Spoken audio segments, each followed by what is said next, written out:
Just on that point, when I mentioned then the Gaza ceasefire, there's been some retaliatory hits by the IDF in the area.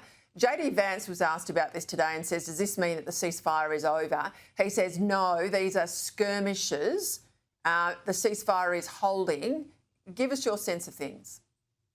Well, Peter, I've always been very pessimistic about this. I think Trump deserves great credit for bringing about the ceasefire, and the peace plan that he has is an excellent peace plan. If it were implemented, it would be the best news the residents of Gaza have had in decades. But Hamas plainly still controls the territory that Israel has withdrawn from. It doesn't care how many Gazans have been killed, and it shows no sign of disarming. So, you know, despite JD Vance, whom I respect and everything, and despite, you know, wanting Trump's plan to work, no plan is being implemented. Hamas hasn't disarmed as it was supposed to.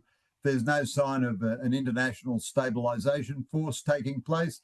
There's no sign of an interim Palestinian administration. These things may come about, but Hamas has been murdering Palestinians who oppose it from the day of the ceasefire, and Hamas and the Israeli Defense Force are back killing each other. So I think it's still much better than before the ceasefire, much better. Israel has withdrawn to well-defensible lines, and a lot of aid is getting through, so people aren't going as hungry and so forth. That's all an improvement, but it's very hard to see how this, and certainly without wishing to sound like I'm anti-Trump in any way, it's hard to see how this represents eternal peace forever and a new Middle East. All right, I'm going to ask you about the imminent closure of Tomago smelter, because, you know, all this debate about heavy industry in Australia, we're looking at the economic hit if the business was to leave, and the knock-on effect then to other allied heavy industry, other people that rely on the aluminium that's smelted there. And we also then talk about the emissions.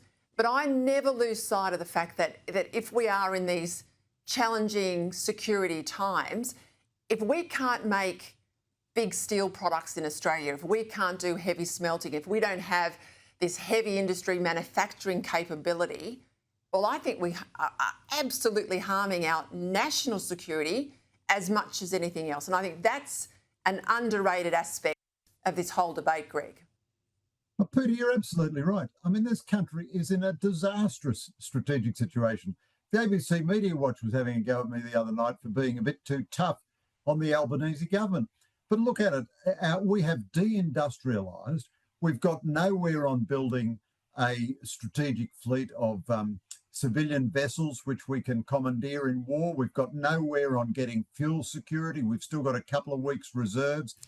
What manufacturing industry would ever locate in Australia, given, as the BHP boss said the other day, our energy costs are 100% bigger, higher than the US, and 200% higher than Canada and a number of other countries.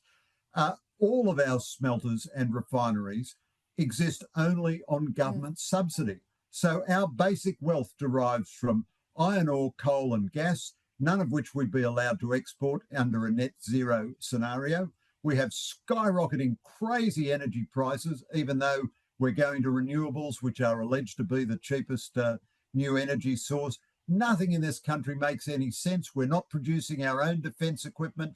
Our manufacturing industry is a tiny shadow of what it once was, and what remains all exists on government subsidies. The Albanese government's answer to everything is government subsidies. But, you know, as Margaret Thatcher said, the problem is with socialism, you eventually run out of other people's money. We're living way beyond our means. We can't afford this. So it's a terrible mess. I mean, I guess the government will keep trying to subsidise these firms, but Rio is absolutely right to say, unless it gets long-term affordable energy, then it's going to need constant government grants, not an emergency waiver. And there's no sign at all that we're going to get competitive energy prices.